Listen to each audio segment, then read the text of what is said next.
বীরশ্রেষ্ঠ ক্যাপ্টেন মহিউদ্দিন জাহাঙ্গীরের ৫৩তম মৃত্যুবার্ষিকী আজ। বিস্তারিত জানাতে চাঁপাইনবাবগঞ্জ থেকে সরাসরি যুক্ত হচ্ছেন আমাদের সহকর্মী তারেক রহমান। তারেক, বীর সন্তানদের মৃত্যুবার্ষিকীতে জেলা প্রশাসনের কি কি কর্মসূচি রয়েছে দেখতে পাচ্ছেন?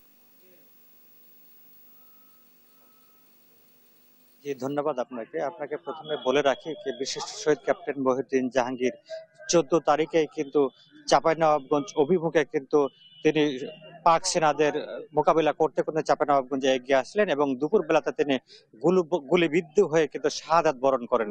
আজকের এই দিনে কিন্তু তিনি শাহাদাত বরণ করেন এবং পরের দিন অর্থাৎ ১৫ তারিখে চাঁপাইনবাবগঞ্জে যে সোনা মসজিদ প্রাঙ্গণ আছে সেখানে তাকে সমাধিত করা হয়।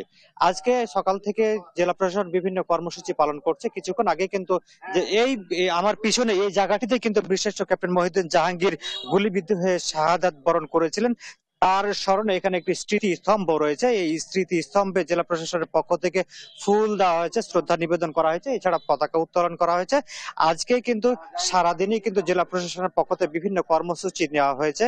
এখানে মুক্তিযোদ্ধা সংসদ, জেলা পুলিশ প্রশাসন, জেলা প্রশাসন এবং অন্যান্য যারা দপ্তর প্রধানরা আছে এবং মুক্তিযোদ্ধা সহ সবাই কিন্তু আজকে এখানে এসেছিলেন।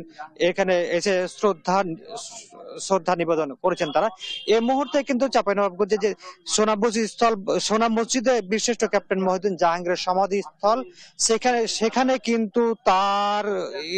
কিন্তু তার কবরে কিন্তু শ্রদ্ধা নিবেদন করা হবে। শ্রদ্ধা নিবেদন শেষে সেখানে আলোচনা সভার আয়োজন করা হয়েছে। এছাড়া কিন্তু চাঁপাইনবাবগঞ্জে যে সোনা মসজিদে কিন্তু গণকবর রয়েছে, সেই গণকবরে কিন্তু শ্রদ্ধা নিবেদন করবে সর্বস্তরের জনসাধারণ। জি, এই ছিল আমার কাছে চাঁপাইনবাবগঞ্জ থেকে ক্যাপ্টেন মহিউদ্দিন জাহাঙ্গীরের সর্বশেষ পরিস্থিতি। ধন্যবাদ তারেক আপনাকে। বীর সন্তানদের মৃত্যুবার্ষিকীতে জেলা প্রশাসনের প্রস্তুতির বিষয়ে কর্মসূচির বিষয়ে জানাচ্ছিলেন আমাদের সহকর্মী।